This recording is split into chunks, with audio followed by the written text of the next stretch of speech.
Рахмат, Нурдан Кемилович, мен сизге кайрылат элем.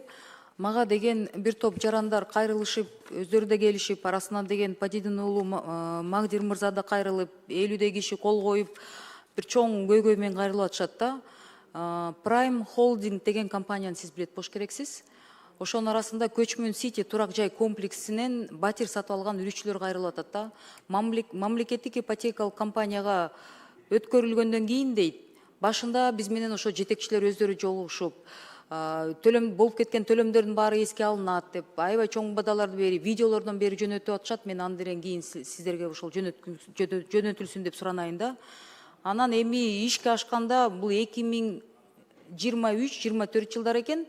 Кийин 25-те сөздөрдүн баары, договоренностьтин баары бузулуп, аягында деген элдердин баары мындай биз алданып калдыкпы, мамлекеттик ипотекалык компанияга өткөргөндөн кийин жетекчилери өздөрү жолугуп, арасында Туманбаев да жүрөт, ал киши да жолугуп, видеодо ал киши жүрөт, төлөмдөр баары сакталат, мындай вариант, тигиндей вариант деп айтылгандан кийин азыр бүт полностью башкача мамиле болуп атат дейт да, анан биз талаада калып калдык дейт. Ушуну сураныч жетекчиликке жеткирип коюп, азыр да видеону көрүп атышат биз трансляциябызды. Министрге айтып коюңуздарчы, ушул бир чечкиндүү кадамдар кылып бизди талаалап анан жалдыратпагыла деп аябай суранып атышат да. Жазып алыңыз. Карап чыгабы. Эми сизге деген кандай? Эрил Жыргалбековна, уруксат берсеңиз, жооп берсем болобу да? Сиз ким болосуз? Мен заместитель председателя ГИК. Давайте. Нурлан Кудайкулов, да.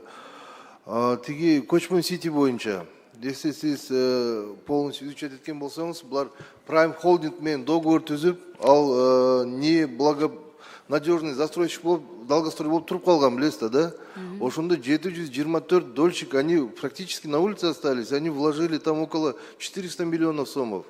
Анан решением президента, уважаемого нашего, в 2024 году вместе с долгами, чем около 400 тысяч миллионов. И все вот эти обязательства перед дольщиками государство на себя взяло. И с условием то, что они же, например, брали же на 4-5 лет у компании Prime Holding, которая не выполнила обязательства. И они должны же исполнить, правильно, те обязательства, которые брали, они в договоре у них указано же с Prime Holding.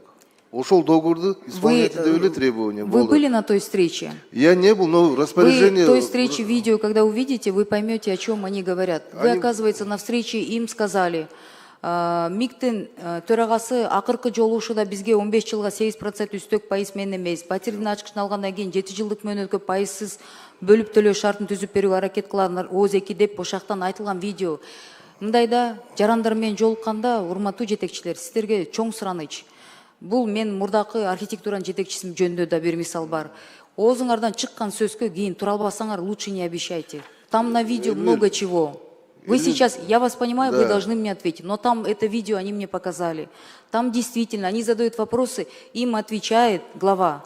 И он говорит, да, мону кылып берем, буну кылып берем, тигини кылып берем, ошентип элге обещать этип алып, аркасынан мына монтип каттарда переписка менен чуркап жүрүшөт жалдырап. Эльвира Жыргалбековна, ал видеону мен да көргөнмүн. Эльвира Жыргалбековна, позвольте. Ну, вопрос очень сложный сам по себе, с учетом того, что он уже в тупик зашедший и переданный. Из тупика выбраться, это тоже как бы задача не из простых. Если позволите, давайте мы лучше разберемся с ситуацией и в письменном виде лучше подробно ответим, чтобы не вводить сейчас ни вас, ни себя в заблуждение. Если бы я это видео не увидела бы, честно, я бы даже этот вопрос просто отправила письмо. Но они вот и звонят ко мне и просят озвучить. Тем более, өкмөт келди десе, билесиздер, жарандар аябай күтүшөт экен. Эльвира Жыргалбековна, я записал себе лично этот вопрос. Мы подготовим ответ и официально передадим его. Все, благодарю. На этом у меня все. Даниэль Жолдович, разрешите по этому поводу еще письменно ответим. Письменно ответим, я же сказал уже. Там просто тупиковой нету никакой ситуации. Ну нету, значит решим. Письменно ответим.